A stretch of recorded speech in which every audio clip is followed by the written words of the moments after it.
Amarat mula mai.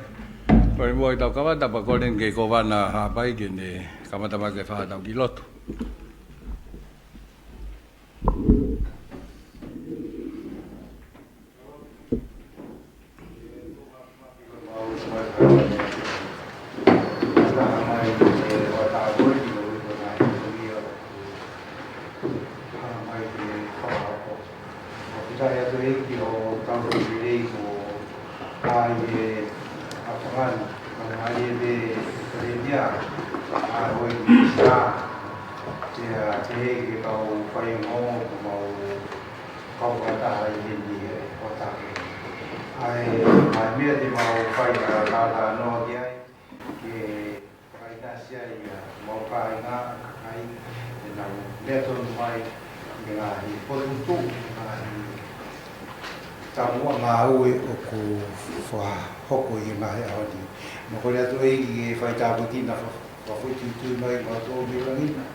Pau, ama Faionghoongo, Pau Fatulo ai pe ngai Fakatapu Fekau'aki.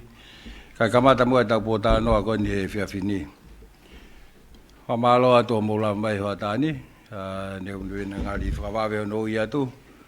Kau mahuinga pe mahalo ke tau ke hoko ai pe tau tātara noa. Ko koe mahuinga pe ia ke ia hame au ku lewe ia mo whakaukau po hame mo toang kei po mai mo gen ke tau tānoa ke. Te ospe ku whaoa te tu ke misa moi. Pea tau whakata lewa ke ai mga ai whehui. Tau tō mea lalai pe. Lai pe ngai whatogia ke whai. Ula ki pe hange pe koe mo osi lawei la e to o sea e kau whafofonga e tolu. Fa ono pe mo fitu ane afi I whare alea. Ane afi ai pe, hange pe koe nau mea nei whai I whare alea, na nau tali ai whai tutoni koe nei whakamawanga, na mai e pe nau tohi whakawhisi. Au ku whakakato lewa ai whatongia whakalao koe ia. E taim tatau pe, wang pe mo taimi, ke nau kakatoa e nau he noua mo I wala mea pe ko ngā pe ke hoko lelei e whahoko whatongia. Ai potu ngā ue, ka uma au ki nau tolu nau hoko atu hono toka ngai. Ai potu ngā ue. I he tawhaaki koe ne o mo ui, o wai ki hiki ki olunga I ngahi positive cases, o ui ngā lahi pe toku whahoko te misa. Ka koe mahino ni o wau ai COVID ki eua, me wau ki heongo niwa. Ai ko osko toa o tu motu o Tonga ni, e au ki ai COVID, pe ang mahino le vai ki hike hake, he kulahi mai ai ngai positive case, I he ngahi motu ko ni. Ko mea whakawhiwhi ai, o ku kai ki aha taha e tōto whare mahaki, I he whai puke whao ko ni, ai COVID, I he ngahi motu ko ni. Koe au tau whawhetai pe kei tau leita toi Eiki, neongo e mawholat koe ni ai kowhitai wa, au ke ngai motu koe ni. Te tuku ke misa mo ui ke ne tuku atoha ngai whamatala, whalahi atu ki he ongongo koe ia. Malo. Malo pito I Palemia pa ko kole pe ke hufangat he talwhatapu. Whaafakiat pa me he ngahi mitia koe ni. Kai atape mo motoan ke ki update va tu pe tunga ko pe ai COVID taiva hange pe ko e me ai Palemia kai ko ki he pongpong ko ya ne hu fa ma po mai ko e case for away wange au mavan kange fo ko ne mea ku ko o e COVID ki he ngoniwa ka mai ko niwa top tapu ko keisi e te au whawha, ko e active keisi u te au ahiva, ai was recover e tahanima. Ko e ua ko te au tahavalu, active keisi e ni matolu pe a recover e ononima. ko niwa fo'o, o ku alaka mo niwa fo'o, kei se whahiva, o surikawa e kei se tolu. Aia ko ai update vāwe pēia, mo whatongai pe motori e kau Faionghoongo pa mo kakai Fonua na taimina toa e COVID ko Tongatapu ni, pia mo hapai mo wawa. Koe ne au ene kei si ki hea ngoniwa. Koe mea pēo ku mahino mai o ku kai ki hatahai au pukelahi. O ku nau isolate katoa pe nau tolo nau ngahi api. Katoa e ua pe mo e ngoniwa. Koe o iai pe pa mo ki keisi tautaha i toritori, me koe kau pōpula fō e nia kau Faionghoongo, kau ku manage lelei pe nau tolu ia i toritori. Iai mo ki whangi keisi i Kunsalote, aia ku contribute ngahi keisi ko e ni ki he tōlahi ko e ni o kutawa o koe ki ai, ain kou whahoko atu. Ui hen bepa mo e Tongatapu le wākitoa, ka pau e toki ai ha mo whehu i ke ngahi mea koe ni, mahu inga pita. Koe tū hoki he tai nimi e kau Faionghoongo, kau mai kakai Fonua, koe mea kou mahu inga taha koe tai nimi ko tau, koe alo ene mahina in hono fitu ene tau whea mo COVID. Pako tū ko ngahi polkalama na tau whai mai, boi whai au te potunga aue, hai whare i ke tau tolu kakai Fonua, mahu inga pen ke tau tu e tau mas, koe tunga koe kui ai e tau hu malui, ku kei he tunga tatau pe, ai ne hoko mai, ai koe pise te hiwa walu e tausi ulaki, hiwa ua te tausi ua, ni mahiwa e pusta, koe tau nima ke tau tahatahau, ni mawha e tausi ulaki pe ua taha e tausi koe hono ua. Mo whatonga iange koe waka e ne walu, talu hono open the border, pe aho ulaki koe na Aokosi. Aia koe kau whaka koe e walu, koe kau pāsese ai e toko taha whetupu kua nau whoki mai ki Tongani. Taha whe whātaha, nau whoki mai koe ki Tongani. Mahino pia kau Faionghoongo pa mo kakai Fonua, mo ki nau tolu tiu ke wholau mai. Koe taha ngahi whakaamu mo whema e potunga aue, koe uhinga pe ke tauhanga control, hato e hau positive cases ki Tongani, o ke whai ai e CV rate, hou ai ua wha pe nau toki i o mai. Mahino pe koe ki te whaha MIQ, o ku tuange kakai ke nau kona ngahi api, kau te whai e CV, he aho e tolu ke aho e nima e tu uta koe heni. Ko e turn out koe ke nau mai ko whai e CV, koe ke whawhia maari ke potunga aue. O whai pe whetu utake ke nau tolu, o kore, o koe ke totonge CV koe ni, ko nau mai pe to o CV, koe taha pe e whaunga ke tauhanga pe o Moimoi, koe tauhanga control e nau o mai. Mo whatonga iange, o ku ihe lao pe ia ke mo ua e whaahinga koe ke talangofua ke nau mai o CV. Mahino koe tau wholau ke ngai whanua muri, o ku whai CV red hou e fitu ua. Pea totongi ia patoki o. Ka koe kore penia ke kakai ke mautokoni mai ke potunga aue. O whetu utake at pe potunga aue ka ki nau tolu koe ni ke mauka atake. Ka pau e hoko atu ai pe ngahi talangata kai ke nau ua mai o whai CV. O whakaatahe ngahi health center, pe koe ngahi center ke mo ui ngahi wheitu u kotoa. Ke whaingofua koe nau hake pe o to'o e nau CV. Ke toki hanga he kau ngawe o ave ke whai nau CV he whale mahaki. Pa koe hui ngai au whai e PCR la he mahina koen ko Aokosi. Koe hinga ke whakaau ngā i ngahi nau na e o mai ke whai a ke PCR la te nau expire nau tori September. Ke ua e more ngahi mea ko ia. Pa koe taimi koe e osi ai no whakaau ngā i koe ni e whakaatarewa ke whai e CV red i he tuuta mai koe ni. Ai koe tunga ia koe ku ia e whakampa me he potunga aue ke kakai e Fonua. Ke nau tolu teu ke nau wholau mai. Ke mō whamore more. Koe osi pe ahe tolu ke aho e nima. Koa te whainga maari e lahi. Hiwa ke tahaua he ngai senta mo ui. Ko lava hake pe ki ai. To o sivi. Pea ke atarewa. E tau whetu utaki a te potunga aue. Ka pau koa positivi. Ke mō isolate pe ho mō ngahi api. Koe taha pe e tau. Tau whenga koe ke tau nofo ko ia.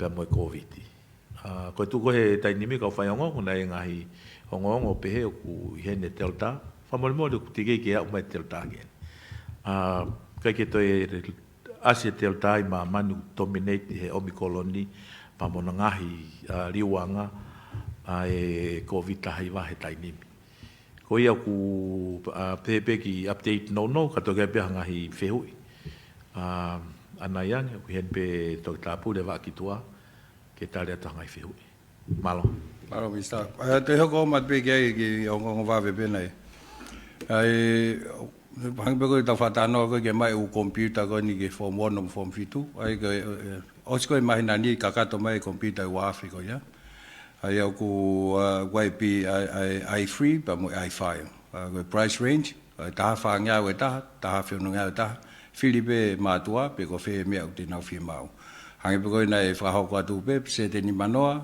e fuai he pulanga ni manoa leva e fuai he kitamsi pe ko to ta ko ya pe ko ko listo toku pe ko consilio pe ko constituency ko me ya na to kai ko tokoni ai pulanga ko pe se te ni manoa time ta tau pe fa tonga e pulanga o ku ai ki na to le kai ki na la na to fa ai to tongo ni pe na fa ai ko le ki he ngahi kau ta hai muri pe ma mai ai laptop e tol nga walua o ko si hen e tol walua ko ni pa tu fa ia ki hu apia ko Fakataha ki he le volo tau pe he o fie ma o hange pe mo iloi ko ai project ko seti ne hanga o wakai aki na tolu masiva nge ke tokoni na tolu faka to tongia ko mo la mia pe u Fakataha le ke tu fa le va ko ai u laptop ki he u high school ko to pe tongan o ku o mai me lisi ko ni ai seti ai ko uhinga ai u laptop ko ni polo pe he ki ta mai ta mi ako pe ko ne os pe ko tu ko ya ko pa ne fa fo mai ki ako o ga pe ngai policy agreement alfa ta moia ko hinga pe os mai na ta pa fa fo ki mai ke ki maintain mo to nga e kai to fa fo ki atu ai laptop ke ni ngawe aki ai ko me Fekau'aki ko ni mo ya ko pa wifi malo hen ai ko ka ta ko na o mai ko ni ai laptop ko ni tol nga walua ko farmers ko ni nusila Paula ko motor ko na nusila mo mamata mai neti mo gi afa pe farmers ma mo tat malo ma laptop au to ya pa pe to la hiang e to tau fia ko to pe ai te ka pe fo gi ai pa mo fa fonga fa le ale ko cheni salet ne ka he no ale ai ka ma ai anu sila na na hanga fa he ka mai ko ni ai u laptop ko ni hanga pe na fa hoko i he nga he media ke pe se te fitu noa o u fale ke langa o offer now contract o sign ai te leva he ka langa ia e now fa tau e now o te upe ke ni clear pe ko me fa ka kele na o leva fa langa wa manaki ke ko va veta pe ka honga ka fai langa ka uno tumbo foki atu ngai family ko ni ki ona ngai api na to mai to ko ni ko va ka to tai fa pa ai ke fo ken ki ha tafu a hau no muka mo fonoi ai au ke ho ka tu pe ai va kai ke ngai to ko ni ke mai ko ke ma wanga mo ui pa ka u heni ai va ka ko ni fa o mai ko mi nu sila me to taha nusila ko ia fie toko ni mai ko ia ki tonga ni o kai pe ngongo te holo ko ni ai lolo mo pensini wa pa pe te ke mo ma to fa ho ka te mi sta ko ni ai leipa ko ka wi hango lele o kai tau ilo pe maintain ai pe holo ko ia pe to fo ka ki olunga ka ko ki holo ko to pe o tau fa feta ko nga pe he ku ia ni ka lele ki he tau tuunga whakapaanga. Hoi he ki o ngongo le leipe taha, whakatatau ki he report mai koni me he customu, nei ova ake walu kilu e tānaki koni o siulai. Nei ai whoke tāketi, ko e taha walu miliona, pa nei ova ake walu kilu, ai au ku kaulele ia ki he tau sio atu, ke whinga i ke holoki deficit.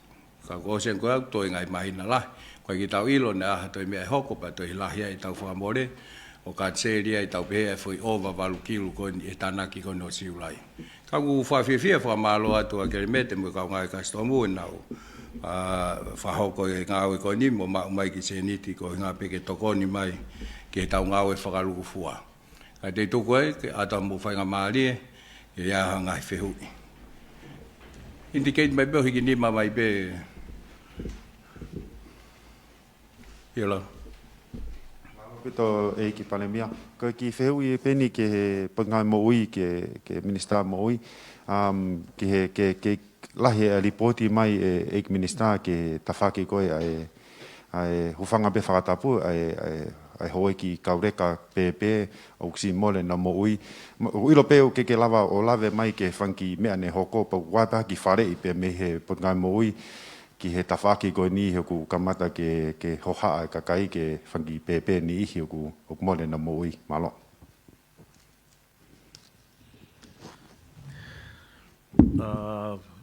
Lala ko tu mahalo ku kai ko lava o tare to feu i he tainimi. O tu e aunga ke whata noa ke tawhakoia ke tokia ha. Tako tu kulahi pe ngai mea he me kone o sifaya te whamatala ke tau tala noa hai. Malo. Sabi ala ka toko atu e, ka ke pai pe ngai whamatala kona ke toka tātari. Iyo.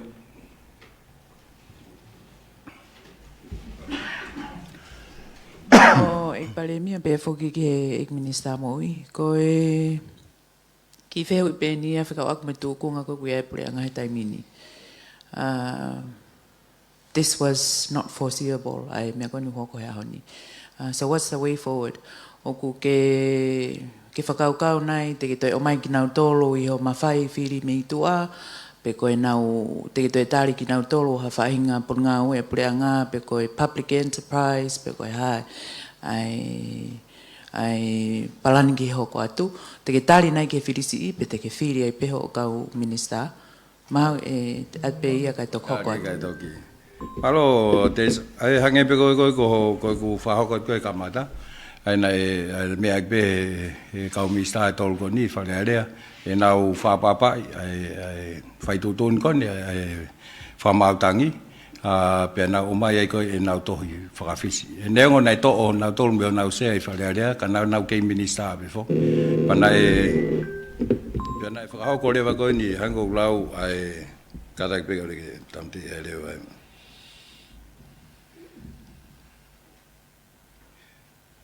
Whahoko koe ni ai nau o mai e nau tohi whakawhisi mehe minister. Ai koe hinga pe koe nau whaha. Koe mea ia koe ke ha nau kumkaua mea koe mea ke hia. Koe mea koe ni Fekau'aki mo ku palani ke kau minister. Ia ui ai palani. Ka koe priority ka mautolu. Ke sio ke smooth transition. Ai mawahet koe ni e kau minister. Me ngai pot ngaue. Ke mahino pe o koe umea koe ku ngai ngaue e ton ke whakahoko. Mahino e tuku mai ke whakahoko. Katoa umea koe au whai e focus ke he weekend. Kai tau whai rewa hasio ki ha whetogi mai ai ho Eiki minister. Kau ai bema mea koe nana ka hake. Pe te tautari na hakau candidate o mai me pai election ni o ku wheunga ke wakai.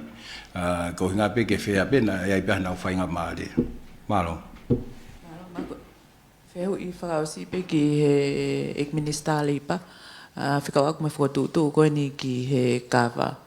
Mahino pe ukulahilahi e ki ngā uta e ni ihi koe ni i he ai tatau te whito ki a te nau tolo o ku nau kaunga tonu ki he mea koe ni. Koe ki whehu i pēnei whai nai ha consultation and how nai whakakatoa a tongani. Raki a koe ua e lava ke o mai mua ai lisi kakato e ngahi koloa to'o mi he reserve. He koe anga koe ai siohifo ki he tuunga kuku o iai ai mono koe ni o kau mai me ngahi mea kehe hange koe whakauhila e whare ngata ki he ni makilu ki lalo kau ki ai pia mo kautaha security pe tonu mau ka koe tukat peke ke tokon mai ai ka taki. Koe o lai whaka no tālanga ai tunga ko ki ai o lao koe ni hange koe na aku whamalang ke whare area. Koe lao koe ni na e pāsia i he tau wawhi wanoa. Pena e mano tu uni na e whau he kabineti pena e pāsi i he tau koe ia. Pena e whai e consultation ni I he pureanga ko ia pe me kau stakeholders kai pehe ki he kau ngoe. Pena mai ki he taunina e Lolotonga lere pe foki e tuutuunia gani o whakatatau pe moe lao, pe moe tuutuuni ko e pureanga ungufua ki he pureanga ke nau whao ha tuutuuni. Pe ko regulation ke lere, ka orewa ko toki i he taimi o tāpune koe whalearea. Pena e ngāue, koe ngahi koloa koe ngahi ngāue na e reserve koe ki he kakai e Fonua, na e tu umau ka na e tu e whai hono wakai, o makatuunga he consultation koe na e whai, pe moe kakai koe ni o kaua me kau tō kawa, na maulawa te ki nao tō ki wawa. Koe mea pango pe koe pehe tō kua o ku to'o mea te ki nao tōlu, ai ngahi whatongia koe ni koe tō kawa. Kai lava ke tukuangia ki ha kau muri ke nao mau whai. O kumore ki mamao e whakaukau koe ni, no whakaukau koe ni, tau te whito koe tau anō pene he kawa, i he marketing pe mono processi koe, o e kama, ai facilities ke processi ai, pe mono whakamarket. I he tainimi, o whakamore lahi e potunga aue, pe moe pureanga e paanga lahi ki hono whakalirei, e ngai facility koe ia, ki hono processi koe kawa, o whakatatau ke whia mao koe ngai Fonua muri. O Lolotonga whetakai he tainimi, e potunga aue, pe moe, o kauke me ngahi wahenga whakawharearea, ke whakawhitaulaki pe moe whie mao koe ni, ai pureanga asleria. Ai o whangatangata pe asleria ki he lei polo, pe moe tunga whakahaisini koe ngai facility. Ai agu pāsia facility e ua i Tongatapuni, pe pehe ki wawao koe ua mea, ka Lolotonga whae ngāu he koe ke tuku e kore tokoni mai koe e kakai, o kuiaho nau whangi whare tuki kawa, ke nau wa usia ai tu unga ko ia. Ka koe ke malawa he pureanga, whatatau mo tu unga ko ia e patisete Fonua. Pea neongo na e lere mai lao ia koe ni, ai tu unia koe ni, mi he tau ko osi i he waha wharearea koe ni, ka au te ki ai pe ke ia ha investor ia, e interest ke hau ki ai. Ia koe whinga koe whakaamu ke nau o mai, o tokoni ke pureanga, invest e nau paanga, transfer mai a knowledge mo e nau ilo, pea nau toi tokoni ke hono whakamarketi, kai malawa ke tokoni ai kau ngou. Koe mea whaketake whatonga ia he ni, tau mai ni e hau hatoko taha investor ia o tō kawa. Koe pehe ikai ke hau hatoko taha investor ia, pe e ta ofi ai tō kawa koe kakai. Ai ko Lolotonga whai he tainimi, pe na e whai pe Lolotonga ko mānawa e tutuuni ngāwe koe ni whakatatau ki he lao, hono whangofua koe pureanga ki ngāwe e tutuuni koe ni. Ai koe tau mua ke nau mai pina tōna nofo taha pe ki hono whakamarketi, pe am hono processi kawa. Kai lava ki tau ngā unu ke ngai marketi ko i muri, o hange ko Amerika ke ngai kau tafu i akau ko Europe. Pe kawa mo asleria koe whakahanga mai e whakaama mai, ka pa e malawa ke hu e tau kawa ke ngai supermarketi ko i asleria, ko pau ke hiki ai tuunga e ko ia, ai requirements ia, e fie mau ai pārkouti, e fie mau en ke computerize a hono lei polo, hono whakaha, e ngai fie mau, o kau ke me ngai fie mau e pununga e ngoe. Ka e malawa whakawhitaulaki e whakaukau ia ko ia, ka pau ia hakakai unau mai moha paanga, ke nau mau investi e Fonuani. Koe mea pango foku, ku mahino peia ki he pureanga pia mo e potunga aue, e ngahi hoha au whai pia, ka wai mono oha ke upehe, o koe Fonuani e ke totonu ke doi ha kau investa ia hen, pe pehe o iai moe palani e pureanga mo e ne kakai, ko pau ke nawarea ke nawa maa whai, koe mea peko uwhi whaha ki kakai Fonua, o te ia taha interest, pe ko hamuri, ki he ngāwe koe ni ai au ku mau whakaamu koe ni koe, ke lawa whakahoko ke tokoni ke Fonua. Koe ngai ngāwe ke ko, o ku ke o mai, te isa umoni pe moia, o ke ai ngai ngāwe ia o ku whai whakaamu, ke ala mai kau investa muri ai. Ako hange kon koe konga kon he ngoe ke kawa, na e pe whakaamu ke hia po, pe a moe whangaki i koe hange koe vesta polo. Ka koe ngahi condition o seti, moe ngahi requirements o ku whie mau. E review whakatau tolu, whakatau ke kupongo fulu e lao invest muri, ai polo kalama koe ni, e koe ospe tau e tolu, review.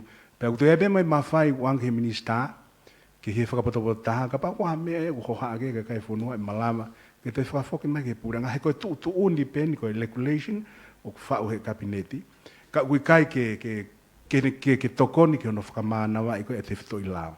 Koe ngahi ngawe ke he, koe ngahi ngawe koe ni o Lolotonga whakahoko i Vanuatu, whakahoko i Fiji, Pea koe uhinga e o kunau ngā unua ina to o mua o whakahoa ki tongani i he tau te whito ke talanoa koe ni ki he kawa. Koe ngahi ngāwe ke he o kutuku maa upe ke kau tonga. Hango i whakauhila ko mea pangon kai ki he ne lisi koe lao. O koe pe te pire ka koe pe ngahi condition o kuseti he lao. Ai koe condition koe ia koe kau investoa ko pau ke nau o mai me nau paanga. O koe ke toisi i fwe ua kilu ni mamano. O koe e kalasi e category e taha. O pau koe ke toisi i he nehi e paanga ni makilu. Pea koe pe seti pe e tolu noa o malawa ke nau pure i. Pea oku pe koe toe ngā rewa ke pure i he kau lo kolo pe koe kai tonga. Ai koe principal tatau pe o apply koe ni koe ki ngahi whare koloa whakamoto mo vete vete. Pau ke aho nau pana tonga. Pea oku i kai ke Faionghoongo e nia. Kia te kinau koe kakai koe ku o se whae a rea mo ki nau tolu ku nau whakahanga mai ke nau investi he kawa.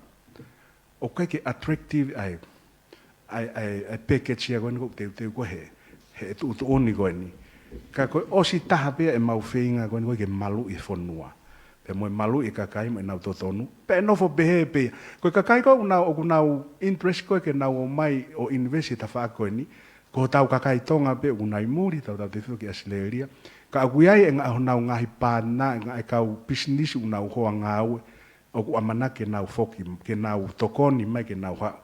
Ka koe nau sio koe ke whakotutu atu e lao mo e ngahi condition koe seti he pureanga. O nau holo mui nau toke. Ka aku whai whakaamu. Koe angai whakaamu koe e masiwa ke nau kau mai pa nau tokoni mai. Ki he ngāue koe ni pe mo e whinga koe ke langa wha ekonomika e Fonua. Tau te whito ke osi koe ne ngahi whakatamaki koe ni. Mahalo opi. Mahalo. Eiki Palemia ke hao te beki whehui koe ni ke Eiki Minister Lolotonga ne mea he maika. Uki whehui pia ke Eiki Minister ke totongi koe ne lolo. Oku mahino mai he tu he taimini ku wakai i whakamahina pe. Pea ku whakamamani lahi koe ke iaha tau fuuivi whewhe ke tau lava o holoki e totongi e lolo. Na ia e subsidi e pure anga he holo whakamuimui koe se ni te uanoa.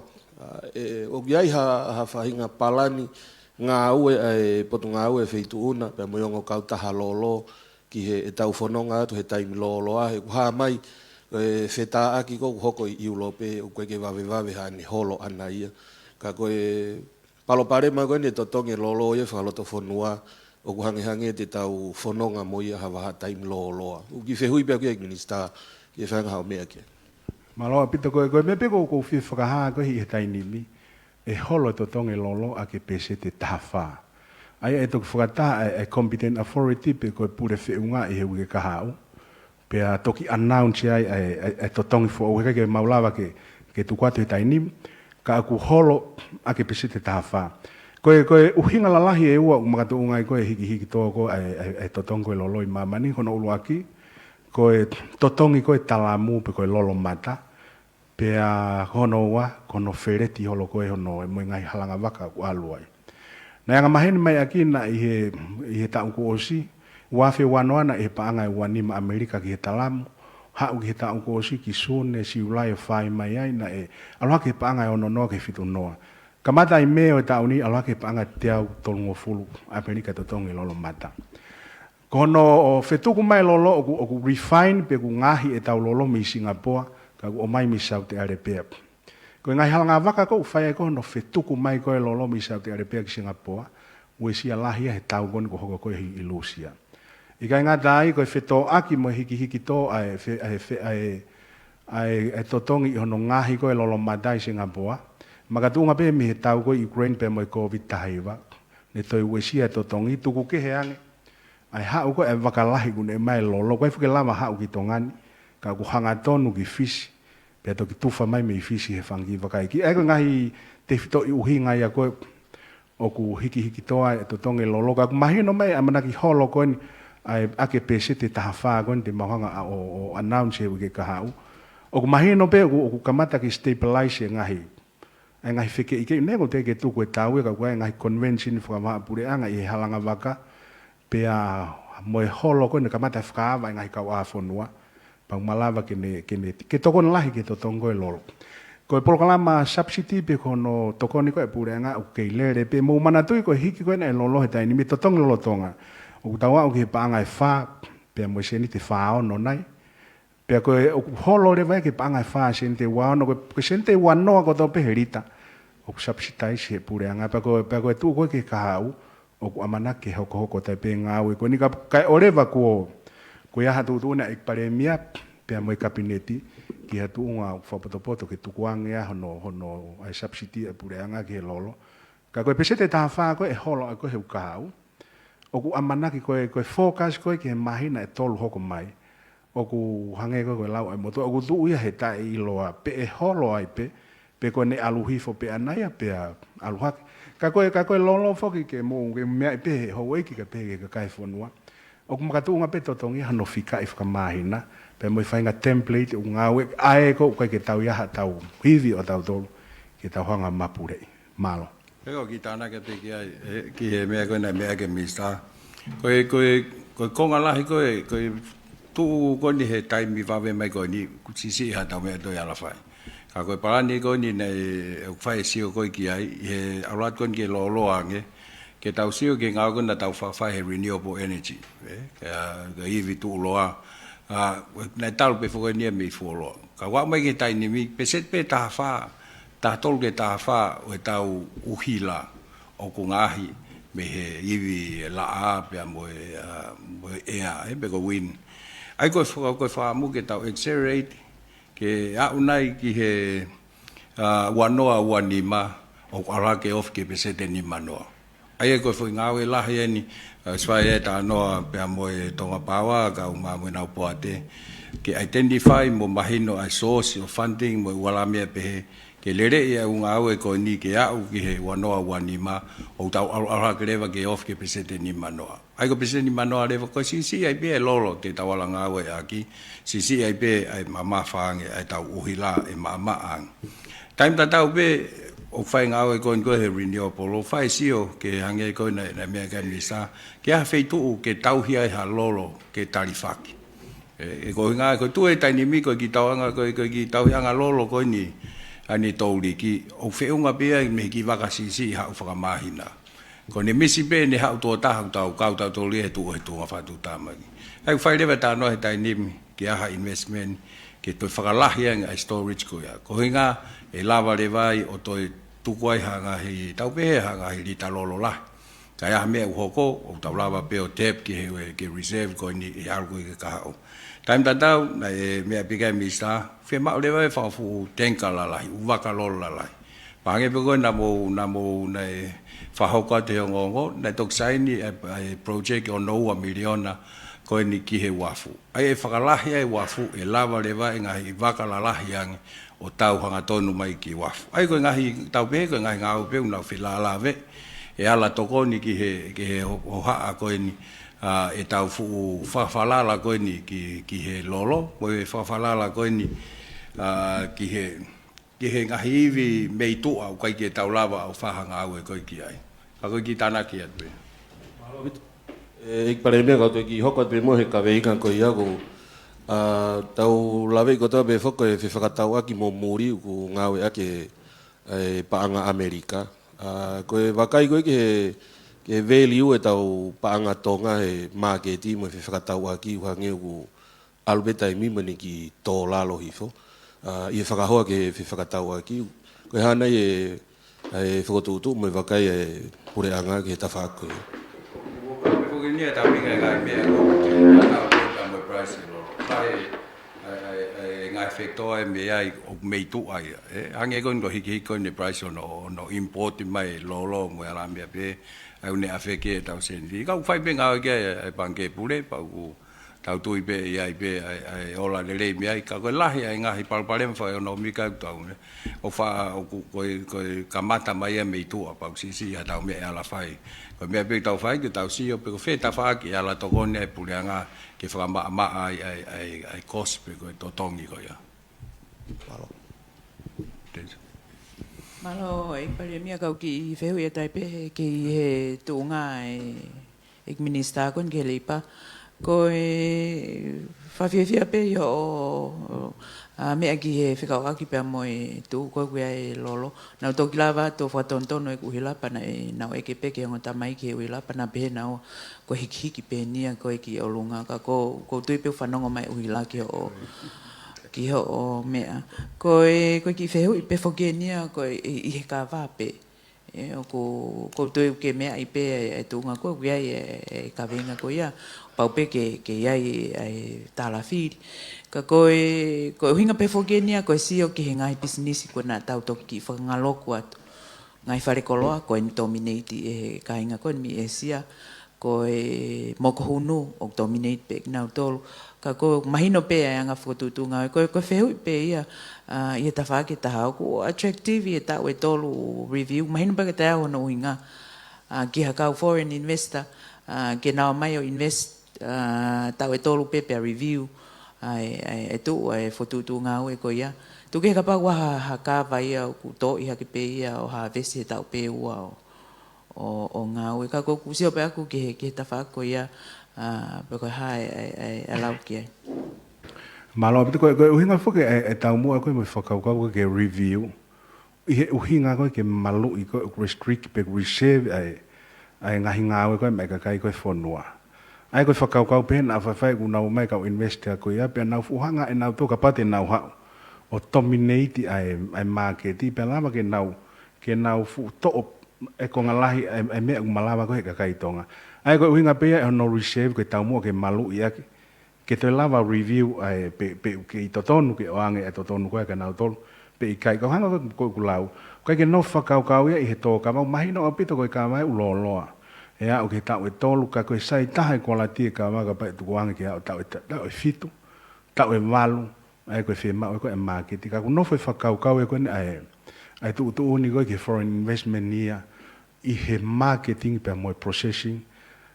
Ka wai pe pono Fakau'aki hanga hi fare ke processing ngai koloa hemi. Pe lava ki watu ki muri te tau whatatang pe hanga koe ko ha koe point Fakau'aki mo ko hunu. Koe mo ko hunu ia kui hen pe ia. Pena imahino pia oku Fakataha ki muri. Ka pāna kai kia kau investoan ana o mai, he kai ke hiki to tonge mo ko hunu, he kai ke ngā unu ka kai e kia ke mau mea nau moi. Ena talu pe tau tupu ta tumu hen e mo ko hunu. Koe me tatau Fekau'aki mo ia hi, koe principal tatau. Na hen pe ahia me imu, pena tau o pita to halaka ka halo e ahi hang koe Fakatapu, koe ke tau fu hanga Fakatonga ngai hono mahu inga, kai tālunga, mo e ngau e kau muri mo kau investor una o mai o kuna interest I whainga koloa koe ke whakamarketi pe mo process o ku lava ke lava ke hiki ai ko hono totongi pe mo no mahu inga ai ko to e whainga pune anga ke tau Afrika o rewa ko lahi mo ko hunu ka toki whahano whango tai ka koe Fakau'aki pehe ka koe mea ko whakamahina o heni ai whakaamu ai pure anga ke malu I pe e kakai Tonga I he time tatau. Pea hange ko ku whakalau ko ki haka whainga package o attractive ke foreign investment pe ko kau investar me muri. Ka pau te tau whakatuia e loto ko kau investar. Unau loto toke o anga toa tonga nia ma nau tolu ka nau toki lava hao.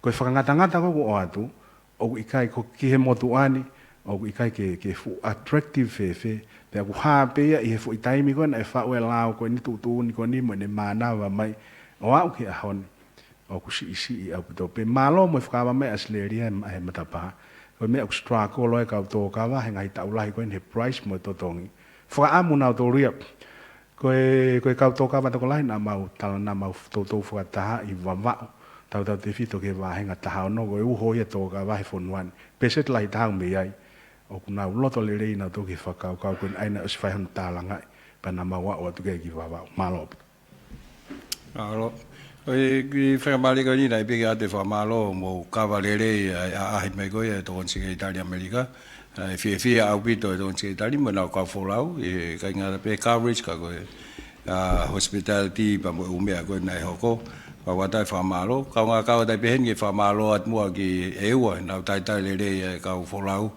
e nau le ko ke audience mo tamatui pa fi bit fa malo de fa fonga ka mai pura ko e wai I lava le o tau ngai whatongi a koe mo e whakafotunga le na e whai ko ia ki kaua ahi mai ko ia me Amerika pa whawhi ai hono to reconfirm be e foto ai office embassy hen ko me big time te ke fu fa papa mai mo fa hasi ona lava pe ya fe tu ke tu fra time ai ka leva ke fai ko ngawe ki hono tu anga fa ma to ato e pa na fai pe ta no ko nga mahino hiki hake tau ki se niti he fo hiki ko ni me he hof me he wata ke hono no miliona mahalo li nga tolo e tau ki se niti mau fa fo ko alu me hua miliona ke hono miliona ai ko ki se ni te to tana ki lahi mai ke fai ke ngai ngau e kono no toka nga i kone o se ni we wala me pe tu ke ta kilu ko ne sai ni ko he a ko ya ko ngai ke toko ni ke hivi tu loa ngai project ki ko ni ha pai nai wesia e tsunami ko fa malo pe ka mo tolo mo ka valele ka uma akinau tolu na nau fai ngau e ko ya ko toko ni mai ke pulianga e hono taitali e tau kau ahi ko ia i taim tatau pe o ku amanaki ke ahi mai ai minista ki muri ko ia a Nuku'alofa e to peru flight hui kau pau whampe ho ko lelea toi pe o tu ia whainga maari e ke mo tala noa i pa mo e ki minista ko ia kake ko ki whamalo pe ka tu kua tu lalo ko malo pito Eiki Palemia ko ki feu peni ke punga moi ke sio pe ke case fo ko na ko i eua pe mongo niwa mo ki kolet pe te tau ke nofo ki pe ai tunga restriction go tau ya hetai mini pe wa taimi e sio ke a potnga moi pe mo Eiki Palemia ke pe to mo restrict ya pe nofo pe tunga tau ya hetai mini ho ki Lolotonga sai tau tunga tau ya hetai mini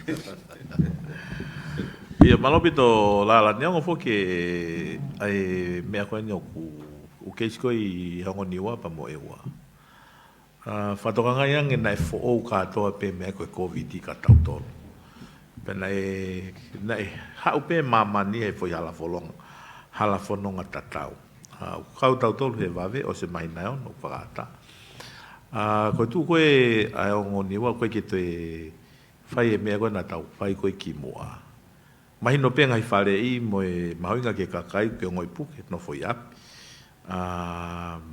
folo foi a ka ngai fai longa pe ko tau tano ke ai mofi ko e fo fon o malona tu fo ke to flu ko na to mai ai ko tu vo tai ni mi ki ta tau pe ngai me ai ko be ke ka kai fo no ma winga ko ke tau fe to ko nyaki mo ko ngai me public ko tu be mas ka ke ngoi puke to ko to yapi os Fakataha he puleanga ke ka ngai fo puleanga ngai me ko ia pitu tak beu ke ke tot ko hongo I sai pe ko ke ai ko ngo ni wai ko restriction ko ko nu tau le pe ko ne ngo ko ben pe ka ko ngai me ala la pe u ko ke fiu pe ko pe mo e mask e to review he os ko ne mai nani pe to mai noi pe ki te ya restriction pe ko to ai pe ke fiu ngai me ko kai matu ngai he tau fononga ko ni mo talango fu ha tau ka kai foki mai me muri na fia he Fakataha ke na foki mai ko ki foi ke tolo faka osiko ko na ope osive o se a tolo ke a nim wang foi fainga mari ko ya ko na folau ki muri ko me tatau na la to talango fu ai muri o se a tolo na osive pe to tongia pe mai ko heno si a tolo ta to tongia ka ko mo to konia mo tolo e ka kai Fonua ke he potunga we no monitor mono control pe ke ua to e alu e tau tunga utau e ke tau kamata mai pa ko tu ko si fea ngai nga pe kakai pa mo tunga ko e covid ko me mau nga pe foke ka u na tolu ko ke hu malui ke na to kangang ko na tolu tu la vea ngofua mo ke na tolu he ngai a pigu ia ngai fo tu fa kai sino na tu la vea ngofua ke na ki to kangang he taidimi malo Malo apito mawhainga mali ko le penia ke minista Moimoi ko tu ko press conference wa Moimoi na me ai CEO Fekau'aki pe mo whainga mali ka ki nau tolu ko ia ko kai ki nau huhu malui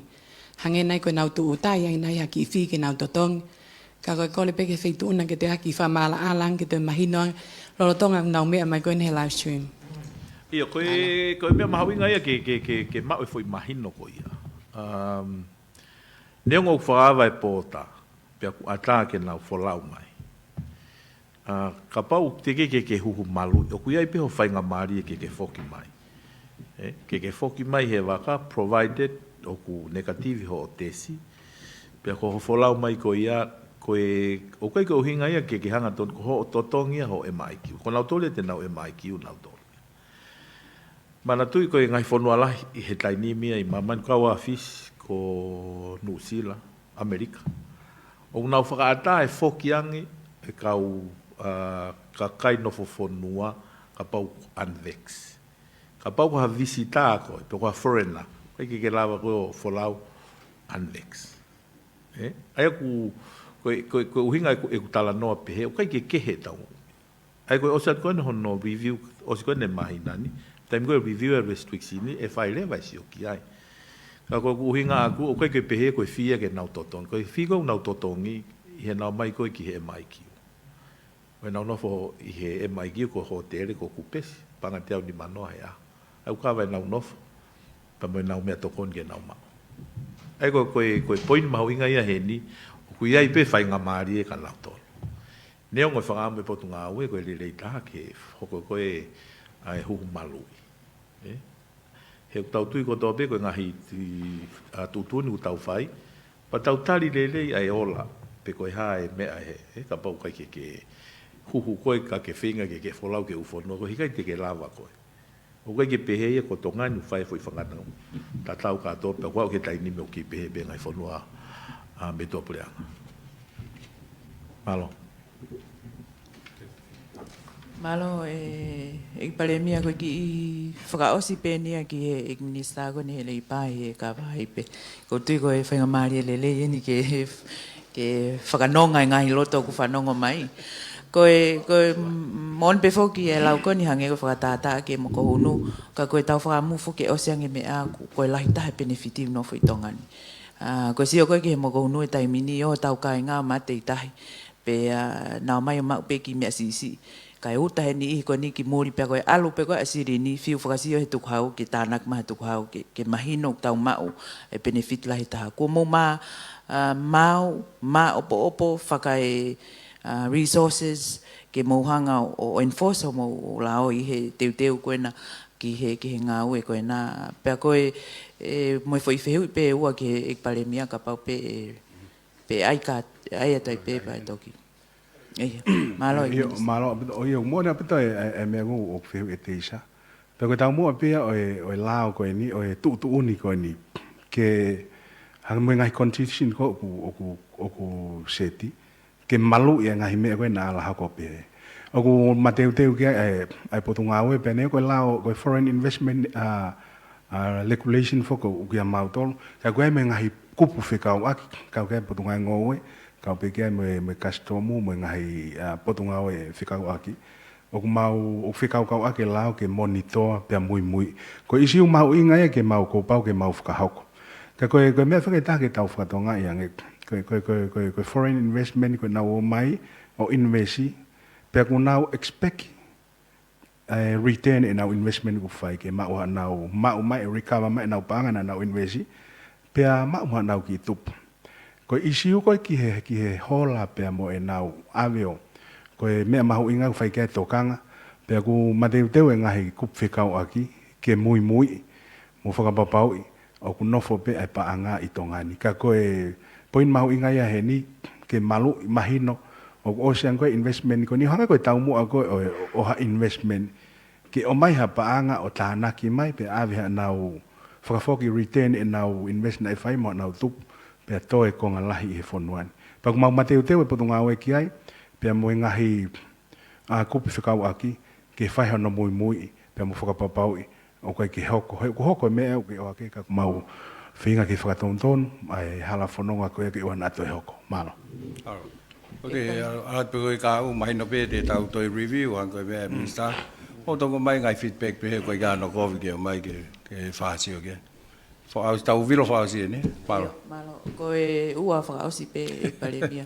Koe loaki pe Fekau'aki pe mo uhila. E ke mea whoki ki he tawhaki koe ni ai sola. Koe nei whai whoku ke mau ki whekumi olo pe.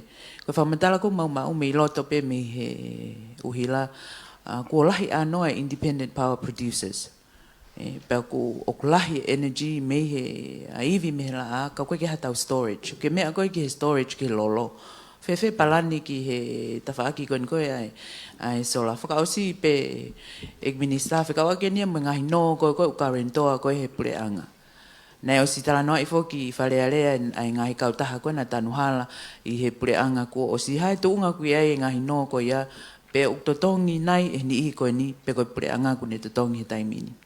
Ke i wheu Moimoi ai ko ngā koe karentoa lewa o pau lewa hei kei ki toi mau hapa. E ngau e pepan ke ia mo u kautaha tolu koe ni ke whapapau i. Koe tōk taim lewa e kai lewa ke toi mau hapa nga e toko mai ke mau totongi koe karenti. Kau te ke mau te ke mea whaha totongi ia ha karenti.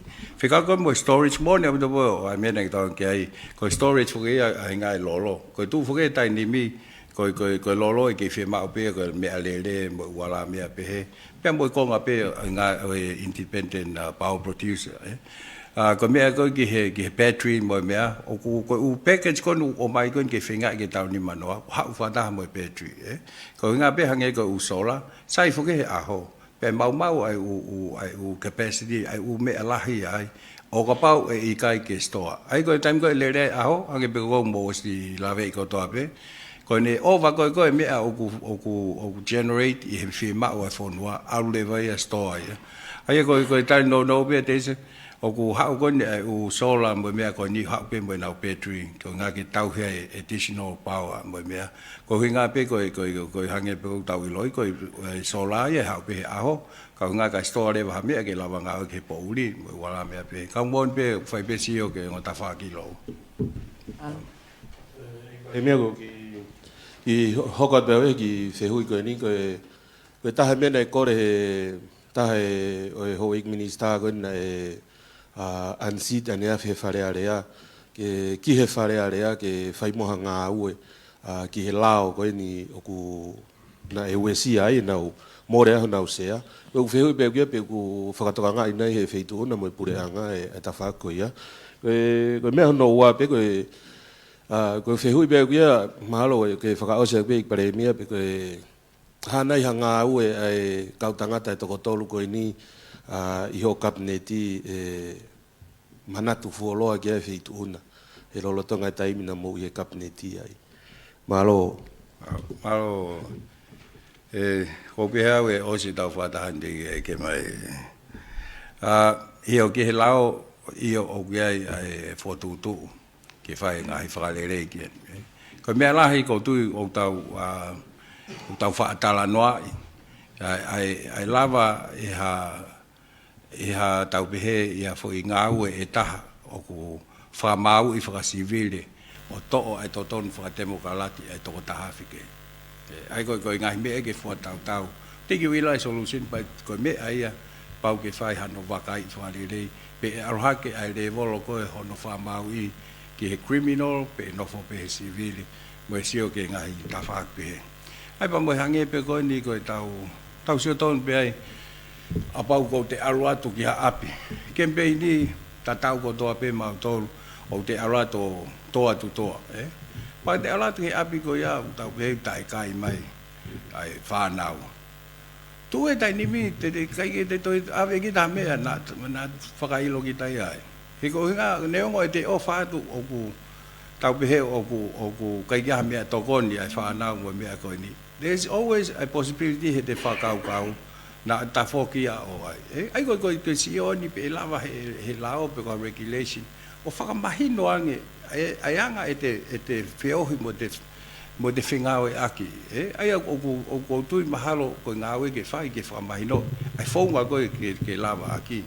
Ka ko si lota pau ki he ka pai election ko ni fa ko lere ko ni lere at ki ai pe hana o atu ka ki fin motu au puke mai pe te kai kia hane vai pe hane mea kai I don't know pe te anga fe no ai ta no fo ni fa kau ai likelihood pe ko fainga mali e ala hopo ai ulahi ngai fe ui pa ko tu e fai consultation public consultation mai a mo view e ko tu e taitahi ai pe ne whakaukau. Ke mai ke whai hano whakaukau wharerei.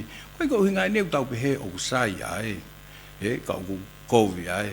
Ka ko hinga ko hae mea te ne hanga o reflect mai e tau e tau me ko tau pe he to ton ke fai ko ko ke control e bribery or anything no ka ko hinga pen the same time we need to actually see okay materiality ko utafa ke ko ya o ko si le ai be ka loya te sa mo me pa dai fo as mai be ko ngai tu ni ngai ta no ka mo pa to ko ni ke tau ala ke ka ha u ke mai ai ngai fa ka pe he ko tui e ka ni he lao e ton ke widely consulted ai Tonga ko do pe ke ma ha view ke o mai ke to fa sio ke ha no fa le ke ka au ko ni e ka mi sta me ba mo be to si ta tai mi ka de to ko nga to pe cái tôi Palemia phô càng bồi lối phơi tạo con đều hòa bồi con à coi này xe NEMC coi committee con là để leva con này tàu lọc tàu này bồi mẹ ông mai về bọn cái một uy à Mr. Malolo càng mai Mr. coi ní en ao view phát technical này mẹ end of the day coi xe coi NEMC ai coi nếu người ngay ngao cái ai tôi Palemia con Malolo các cô tôi có phải ngao ấy thì ta tác cái mai Fonua phải tạo ấy hòa con bé hòa bồi con à o aloi fo mea o sai ta vaccination ni aloa ko en ke Tonga o tau ki ta ina ngai tu ke pe a ke few moi mas ke mi sta pa anga mo silo pe motol fe me ak fa le time fa ngata ko ni o hunga ka uma ai pandemic pe mo ne pa mo ne ngawe o skia velenga ko hinga o mahino ko langa ko na ta tol fa le wanga valono renovate mi fare wang ya osmawe pa nga ko me pe kon bautali ke ai ke fa ma opo ai ngai ta fa fa li ko mo wala me pe ai ko ne va ko mo ngai pange ya ma man mo me pe na sai o la vai o sekiwa mahino ai pa nga ko ni ai ko fe me mahino mo pa nga ko nu fai ko ni nga ko na ma tol ke langa mo me ko nga la hi mi sa ma lo ko ni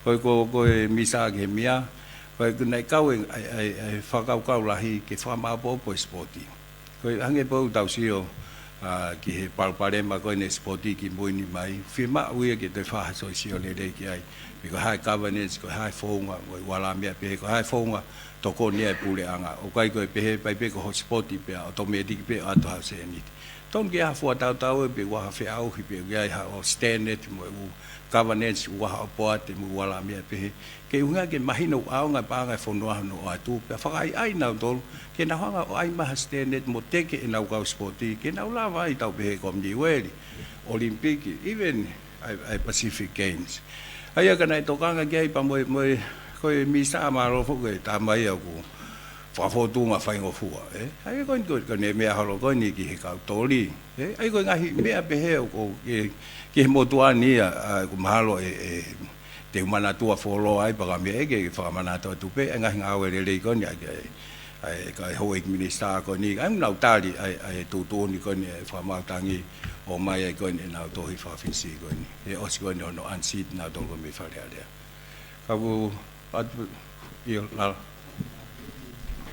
Eiki Palemia ko ki feu ua pe o waki pe ki he ta faki ko wai ko ke polo ko domestic ki tongani pa ua ko ki ai te ki hokwatu pe me ne ke me mai ko he toko sini ne ai ki feu ke ta faki ko ne o si ai fanki ngau ne whakahoko he minister pa anga mo ka private sector ke wa u me ke toko ni ke nau tolu mo ke ngata pe I he minister ko pa anga mo minister ko foreign internal affairs pe mo minister ko me teki ko tu pe ko handover period ko ne ke me mai ko ke ai Eiki Palemia te na whenga I pe ke whaka osi pe u ngāwe ko ni ke hoko ke osi ki mua ai whaka hoko ko ni ai departure ko ni me each ministry ko sio pe u hange pe ko minister pa ngau ko ilo pe nei u ngāwe ke ne whaka hoko me u private sector ko ku eke pe ya u pe u ngāwe ko ki mua ai departure ai Eiki minister pa ngau malo ne ko pe hoki la lai tau whaamu ke smooth ai transition ko to pe ko mahino pe ai time ka ke pa ko fe pe te na o tu te na loto fe mari pe ka to ya hanga fe hu ma ga ko le tu ke fa mala la ma ya hanga project e foi time ya tu kon ne fe tongi kon ai gina tol kon he upotunga we pa mahino pe ai pe ai ngai me e ki tua yang ko nga pe ko transition ka ku hange ko grau ku na tali na tol ai tu ni pa o so mai na resignation ya na tol ka koe hoko atu penia ke whapapau i pe kai ke fu tau pe wesia se vese ngai pot ngau ko ya ke fonua Kei polo pe pise. Koe kei polo kata. Ai koe kei polo mahalo o koe whaafufua whaamui mahalo toa mahina ono ke domestic kei polo. Whai New Zealand mo Australia onda whaawawe ke wakai koe ni ai kei polo hono ua. Ia desu. Io e Palemia koe ki whakpenia ki he whehu i koe ni a tāpinga ki Fekau'aki pia mo e lao. Lao koe ni ki he bribery. Koe whetana ke pe aku koe hopotangi koe ni nai hoko. Na hiki i he whamau ngatangi ko tui koe mea whoo ia. Tō ku mai whamau ngatangi o hiki i ai standard of proof ki criminal. Ai koe whakahalaya i koe ni koe whakahalaya i he mga tunga i he hia. Ai toko tolu koe ni. Ka koe kuki i whehui pia koe whekau koe ni moe whakakaukau koe ni ke mono ai lao. Pe te mausio nai ki he ngahi lao. Ai ngohi Fonua ke he. E ukau tau lao ta tolu ia he ki i strict au pito hono apply. Koe ngahi lao ia koe o koe ki i pehea ke pe agency o skau he fihia. Ka koe wakai atu pea e Palemia ke mausio mua pe lava te mau wakai ke ngahi lao ke he na mau we i lao tu koe mea ka tau lava pe tau tolu o whakatau vouti pe he loto whaianga whiri. Ka koe ki wheu i pe ia. Ko tui te sa koe tau whia mau ko tau piha lao lere i hange pe tau sio i ngahi pōre koe ni. Koe mea koe ke tūtūne wha mautangi ia, koe ka whituere ke tau tara noa ia e nau whai tūtūni pe na nau hiki me siwile ki he mea he nai ai pe ai umea nai whe tau pehe nai halai ai koe ni whatatau ke tūtūni. Au leaflet ki ha whoro muia taha ke whahata anoa ki ai, ke pe ai viu ai ki ai, tau nau hen nau tol ke nau whahoko mai e nau mea, koe mea koe na tau lau.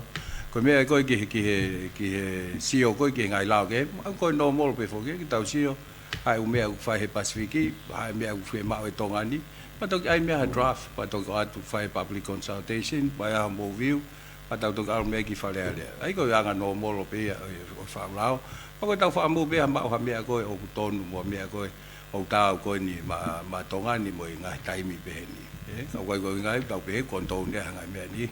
Ka koe tau sio ka hai best practice mo mea ngau e aki. I ngai Fonua koe ni tau mei tatau mo tau tolu. Heu na lava toko ni mai ki he tau ngai lao koe ni tau whaamu kia. Toi me whaita? Ia. Malo o pita. Koe ki whia ilot pe ai Palemia na kuia. Koe ha update wha Moimoi me tau mo ngāwhi. Koe toi tani mea koe ki ha tau pehe o mai mau pepe koe ai ha mea ke ai risk level o te kia o ha mea ke pehe o flag mai o waha toi mea ke whaha fuhoha ki ai tai nim. Pahange pe koe rā tau sio pe ki mua koe whanki sain mea ke hea o whanki wakai nai o tau mata mo mea nai ngau ia ki ngai māma kula mo mea.